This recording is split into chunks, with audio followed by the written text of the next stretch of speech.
Hey, what's up everybody? Chop Liver Gamer here, back with another video. Thank you guys for checking it out. I appreciate it. Please hit that like and subscribe button if you wouldn't mind, because I'd appreciate that too. It helps out the channel tremendously.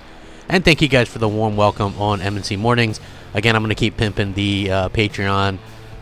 You know, if you guys want to support it, we've got some pretty big plans, including we're going to be live streaming the new PS4 game, Drawn to Death, this Friday night. Mooch and myself will be doing that, so if you guys want to check it out, I believe we'll be doing that on Twitch and possibly maybe even on Mooch's YouTube via the PS4 thing or whatever. So it'll be a good time, I promise. So come on out and support us. We plan on doing lots more things under the MNC branding, so that'll be awesome. A little bit of Xbox Scorpio news, and this I can actually link you because this is the same piece of information that I got as well. The developer dev kits are actually about to get a boost. Project Scorpio kits are actually operating below 80% of their planned system performance at launch, and the Xbox Scorpio roadmap, which they received, which I have as well, specifies that Scorpio optimizations will help the console hit between 80 and 90% of its target output thanks to May's XDK update. That fact and some industry figures have voiced positive impressions about Scorpio's power. In spite of this performance delta is encouraging. Basically what this means is the dev kits, which I've been talking about for a little bit now, all these developers are super impressed with the dev kits, right? And you know what? These dev kits aren't even operating where they're going to at launch. They're weaker. And people are already calling the Xbox Scorpio a beast. So you have to imagine that the finished product, and just look at how the Xbox One is right now, right? How much more optimized it is, how much more power they get out of it now than as opposed to when it launched. You know, it wouldn't surprise me at all if they were to be able to put, like, say, Rise to 1080p 30 on the current Xbox One.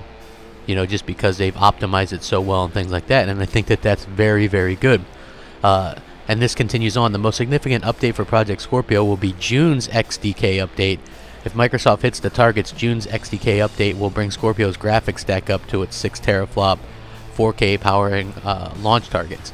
Additionally, developers will be able to begin submitting their games for Project Scorpio certifications with this update for distribution.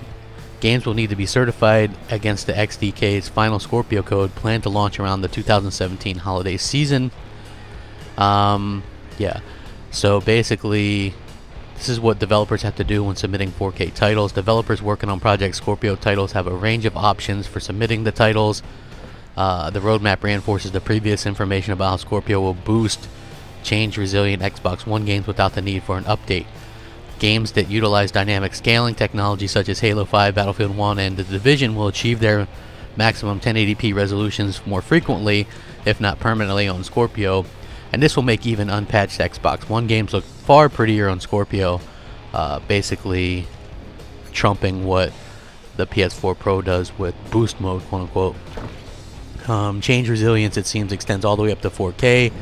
As described by the roadmap, developers can bake 4K assets and relevant code into a single project's codebase for use across Xbox One and Scorpio using updates in March's XDK. Developer can also designate chunks of code to be deployed only when Scorpio is detected. So this means when you put in a game, if you're just using Xbox One, you're not going to get this. But if you're using the Xbox Scorpio, it's gonna detect it, and it's gonna like do what it's supposed to do. It's gonna be like, oh, we got a Scorpio game here, you know. So this is not only necessary to keep download sizes from exploding on Xbox One consoles, but also to restrict things such as VR, which has no business on non-Scorpio Xbox devices.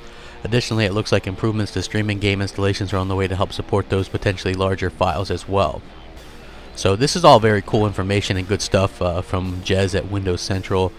You guys definitely will check out this article. It's a lot of good information. Xbox Scorpio is going to be amazing. I'm very impressed with what we've seen and heard so far. This is the roadmap that's pretty cool. This thing is going to be an absolute beast. Think about it. Developers are already hyping this thing up and talking about how powerful it is, and we don't even have the final version with all the power yet. Amazing, in my opinion. So let me know what you guys think. Have a great day. Rack 'em up.